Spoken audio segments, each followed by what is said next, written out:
আমাৰ এই কাৰ্যসূচীত ভাগ ল'বলৈ আহি উপস্থিত হোৱাৰ কাৰণে ধন্যবাদ আৰু কৃতজ্ঞতা জনাইছো। আজি গোটেই ভাৰতবৰ্ষত কেন্দ্ৰীয়ভাৱে লোৱা দুটা কাৰ্যসূচীৰ লগতে আৰু এটা কাৰ্যসূচী অন্তৰ্ভুক্ত কৰিছো। বন্ধুসকল, ইতিমধ্যে আমাৰ বিৰোধী দলপতি যোৱা দীঘলীয়া সময় ধৰি আমি দেখি আছো, আজি সমগ্ৰ দেশৰ মানুহে গম পাইছে যে গৌতম আদানী মিলি আজি আমাৰ দেশৰ নাম গোটেই বিশ্বজুৰি ভূলণ্ঠিত কৰা হৈছে।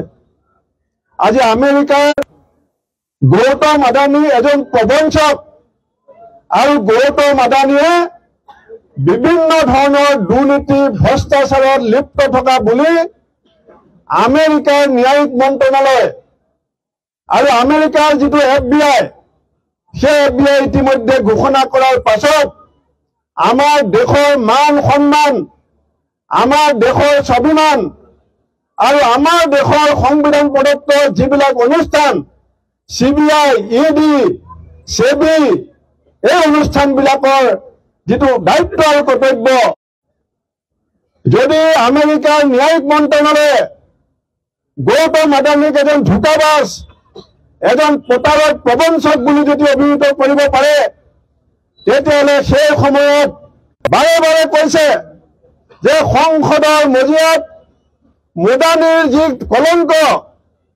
মোদানীৰ যি ভয়ংকৰ জালিয়াতিৰ তথ্য, যিবিলাক কাৰণে দেশৰ ন্যায়িক ব্যৱস্থাৰ প্ৰতি মানুহৰ সন্দেহ হৈছে, যিবিলাক কথাৰ কাৰণে বিভিন্ন আমাৰ সংবিধান প্ৰদত্ত অনুষ্ঠানবিলাকৰ প্ৰতি মানুহৰ আস্থা কমিছে, এই কথাবিলাক পাৰ্লিয়ামেণ্টত আলোচনা হ'ব লাগে বুলি।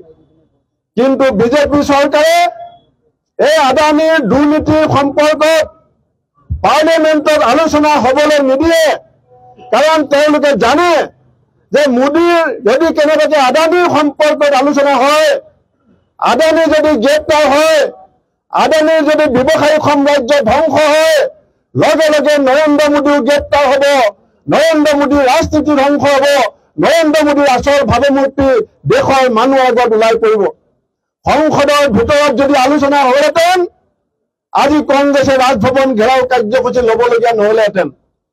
যেতিয়া সংসদৰ ভিতৰত দেশৰ স্বাৰ্থ জড়িত বিষয় আলোচনা কৰাত কোনোবাই বাধা প্ৰদান কৰিব, দেশৰ এটা দায়িত্বশীল বিৰোধী দল হিচাপে আমাৰ ৰাজপথলৈ যোৱাৰ কোনো বিকল্প নাথাকে। ৰাইজসকল, দ্বিতীয় কাৰণটো হৈছে যে নৰেন্দ্ৰ মোদী ডাঙৰীয়াই দুখন ডাঙৰ ডাঙৰ উৰাজাহাজ কিনি গোটেই বিদেশ ভ্ৰমণ কৰি ফুৰিছে, আমি কেতিয়াও আপত্তি কৰা নাই। নৰেন্দ্ৰ মোদী ডাঙৰীয়াই বিজেপি নেতাসকলে ক'ব খোজে যে ইউক্ৰেইন আৰু ৰাছিয়াৰ মাজত যুদ্ধ বিৰতি কৰোৱাৰ ক্ষেত্ৰত, শান্তি প্ৰতিষ্ঠা কৰাৰ ক্ষেত্ৰত নৰেন্দ্ৰ মোদী ডাঙৰীয়াৰ অৱদান আছে বুলি। কিন্তু অত্যন্ত লাজৰ বিষয়, অত্যন্ত দুখ আৰু বেদনাৰ বিষয় যে আমাৰ দাঁতিকাষৰীয়া মণিপুৰ 1.5 বছৰৰ পৰা জ্বলি আছে। 1.5 বছৰে তাত গুলিৰ শব্দত, বন্দুকৰ গুলিৰ শব্দত মানুহে ৰাতি টোপনি মাৰিব নোৱাৰা হৈছে। মহিলাক ব্যৱস্থা কৰি পেলাই ৰাজপথত খোজ কঢ়োৱা হৈছে। দৈনন্দিন এটা জাতি, এটা জনগোষ্ঠীৰ ওপৰত অত্যাচাৰ চলি আছে। কিন্তু এজন অকৰ্মণ্য, অদূৰদৰ্শী, অপৰিপক্ক মুখ্যমন্ত্ৰী এন বীৰেন সিঙক সুৰক্ষা দিবৰ কাৰণে বিজেপিয়ে সকলো বেয়া কাম কৰিবলৈ এতিয়াও বাদ দিয়া নাই। 1.5 বছৰত দেশৰ প্ৰধানমন্ত্ৰী বিদেশ ভ্ৰমণ 25 বাৰতকৈ বেছি কৰিছে, কিন্তু অশান্তিৰে ভৰপূৰ, মানুহৰ জীৱন আৰু সম্পত্তিৰ নিৰাপত্তাহীন হোৱা সেই মণিপুৰত এতিয়ালৈকে প্ৰধানমন্ত্ৰীয়ে 5 মিনিটৰ কাৰণে আহি পেলাই ৰাইজৰ মাজত শান্তি প্ৰতিষ্ঠা কৰিবৰ কাৰণে বিজেপিয়ে কোনো উদ্যোগ গ্ৰহণ কৰা নাই। আমি মণিপুৰলৈ অতি শীঘ্ৰে শান্তি ঘূৰি অহাটো বিচাৰো। আমি বুজি পাওঁ যে আমাৰ ঘৰৰ কাষত যদি কাৰোবাৰ ঘৰত জুই লাগে, সেই জুই যদি আমি নুমুৱাবলৈ চেষ্টা নকৰো, তেতিয়াহ'লে আমাৰ ঘৰৰ কাষত লগা জুয়ে কেতিয়াবা আমাৰ নিজৰ ঘৰলৈ বিয়পিব পাৰে।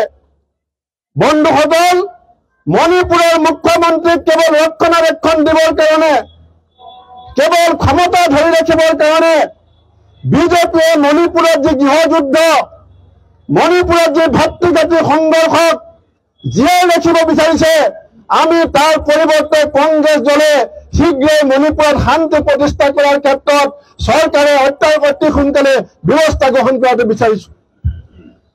দ্বিতীয় কথাটো হৈছে স্মাৰ্ট মিটাৰ। স্মাৰ্ট মিটাৰ গোটেই অসমৰ মানুহে জানি আচৰিত হ'ব যে এতিয়ালৈকে ভাৰতবৰ্ষত অসমৰ মুখ্যমন্ত্ৰী হিমন্ত বিশ্ব শৰ্মাৰ নেতৃত্বত গ্ৰামাঞ্চলৰ লাখ লাখ মানুহক যিধৰণে শোষণ কৰা হৈছে, সেই শোষণ যন্ত্ৰৰ নাম হৈছে স্মাৰ্ট মিটাৰ। হিমন্ত বিশ্ব শৰ্মাই অসমৰ গাঁৱে ভূঞে বসবাস কৰা দুখীয়া নিচলা মানুহক শোষণ কৰিবৰ কাৰণে স্মাৰ্ট মিটাৰ নামত যি যন্ত্ৰ ব্যৱহাৰ কৰিছে, আপোনালোকে জানি আচৰিত হ'ব যে ত্ৰিপুৰাত বিজেপি চৰকাৰে এটাও স্মাৰ্ট মিটাৰ গাঁৱত লগোৱা নাই। ত্ৰিপুৰাত বিজেপি চৰকাৰ এটা স্মাৰ্ট মিটাৰ গাঁৱত লগোৱা নাই। বিহাৰত বিজেপি আৰু জনতা দলৰ চৰকাৰ, বিহাৰত এটা স্মাৰ্ট মিটাৰ গাঁৱত লগোৱা নাই। উত্তৰাখণ্ডত বিজেপি চৰকাৰে এটা স্মাৰ্ট মিটাৰ গাঁৱত লগোৱা নাই। কিন্তু অসমত গোটেই ভাৰতবৰ্ষত স্মাৰ্ট মিটাৰ লগাইছে ৭৫,৪৩,০০০। গোটেই ভাৰতবৰ্ষত স্মাৰ্ট মিটাৰ লগাইছে ৭৫,৪৩,০০০ আৰু তাৰে ৩১% স্মাৰ্ট মিটাৰ লগাইছে অসমত হিমন্ত বিশ্ব শৰ্মাই। ৩১% স্মাৰ্ট মিটাৰ হিমন্ত বিশ্ব শৰ্মাই লগাই অসমৰ গাঁৱত ২৩,৩০,০৭৩টা স্মাৰ্ট মিটাৰ লগাইছে। ২৩,৩০,০০০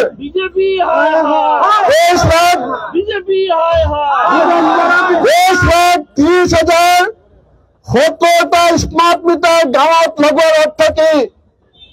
কেন্দ্ৰীয় চৰকাৰে আইন কৈছে গাঁৱত স্মাৰ্ট মিটাৰ লগাব নালাগে। মুখ্যমন্ত্ৰীয়ে স্মাৰ্ট মিটাৰ নামত দালালি কৰি আছে। মুখ্যমন্ত্ৰীয়ে কি কয় যে স্মাৰ্ট মিটাৰ লগোৱাৰ কাৰণে প্ৰগ্ৰামিং কৰা হৈছে আৰু প্ৰগ্ৰামিঙৰ কাৰণে অফিচবিলাকত এতিয়া বিলটো কমি আহিছে।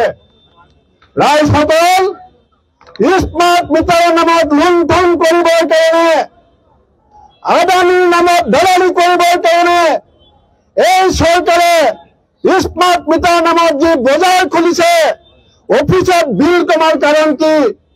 অফিচত প্ৰগ্ৰামিং আছে, ৫টা বজাৰ লগে লগে লাইটবিলাক বন্ধ হৈ যাব। আমাক মূৰ্খ সজাব বিচাৰিছে। গাঁৱৰ মানুহে কেনেকে প্ৰগ্ৰামিং কৰিব? কোনোবাই ৰাতি 10টা বজালৈকে ঘৰত কাম কৰে, কোনোবাই ল'ৰা ছোৱালী ৰাতি 2টা বজালৈকে পঢ়া শুনা কৰে, কোনোবাই ল'ৰা ছোৱালীয়ে 3টা বজালৈকে পঢ়া শুনা কৰে, কোনোবাই ফেক্টৰীত ডাবুলকে ডিউটি কৰে। মুখ্যমন্ত্ৰীয়ে আমাক মূৰ্খ সজাই পৰা স্মাৰ্ট মিটাৰ হৈ ওকালতি কৰাৰ অৰ্থ হৈছে কি জানে? এই যি স্মাৰ্ট মিটাৰ ২৩,৩০,০৭৩টা যি স্মাৰ্ট মিটাৰ গাঁৱত লগোৱা হৈছে, এই স্মাৰ্ট মিটাৰৰ যোগান ধৰিছে গৌতম আদানীয়ে। গৌতম আদানীৰ পকেট গৰম কৰিবৰ কাৰণে, গৌতম আদানীৰ পৰা কমিছন আদায় কৰিবৰ কাৰণে জোকে যেনেকৈ মানুহৰ তেজ শোষণ কৰে, হিমন্ত বিশ্ব শৰ্মাৰ নেতৃত্বত এই অসম চৰকাৰে অসমৰ গ্ৰামাঞ্চলত বসবাস কৰা মানুহক তেজ শোষণ কৰি পেলাই খাবৰ কাৰণে যি চেষ্টা কৰিছে, তাৰ বিৰুদ্ধে আজি আমি এই ৰাজভৱন চলৰ প্ৰতিবাদ গ্ৰহণ কৰিছো। সেইকাৰণে ৰাইজসকল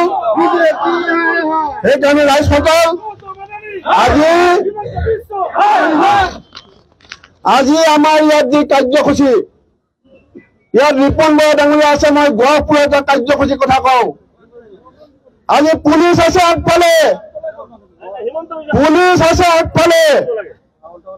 আজি যেনেকে আগফালে হিমন্ত বিশ্ব শৰ্মাই পুলিচ ৰাখিছে, স্বাধীনতা সংগ্ৰামৰ সময়তো ব্ৰিটিছে পুলিচ ৰাখিছিল ব্ৰিটিছৰ পুলিচক যদি কণক লতাই ভয় খালেহেঁতেন ব্ৰিটিছৰ পুলিচক যদি ভুলেশ্বৰী ফুকনে ভয় খালেহেঁতেন ব্ৰিটিছৰ পুলিচক যদি মনোৰাম দেৱানে ভয় খালেহেঁতেন ব্ৰিটিছৰ পুলিচক যদি কুশল কোঁৱৰে ভয় খালেহেঁতেন আজি আমি স্বাধীন দেশৰ নাগৰিক হ'বলৈ নাপালোহেঁতেন আমাৰ দেশক দুৰ্নীতিমুক্ত কৰিবৰ কাৰণে নৰেন্দ্ৰ মোদী ডাঙৰীয়াৰ ভ্ৰষ্টাচাৰ দুৰ্নীতিৰ মুখা খুলিবৰ কাৰণে মণিপুৰৰ স্থায়ী শান্তি প্ৰতিষ্ঠা কৰিবৰ কাৰণে অসমৰ 23,30,000 মানুহক হিমন্ত বিশ্ব শৰ্মাৰ শোষণজনিত স্মাৰ্ট মিটাৰৰ পৰা মুক্তি দিবৰ কাৰণে আমি গভৰ্ণৰ হাউচলৈ যাম আৰু যিসকল অসম মাতৃৰ বীৰ যোদ্ধা প্ৰত্যেকগৰাকী বীৰ যোদ্ধাক মই আমাৰ লগত গভৰ্ণৰ হাউচৰ সন্মুখলৈ যাবলৈ আহ্বান জনাই মোৰ বক্তব্য সামৰিছো বন্দে মাতৰম জয় অসম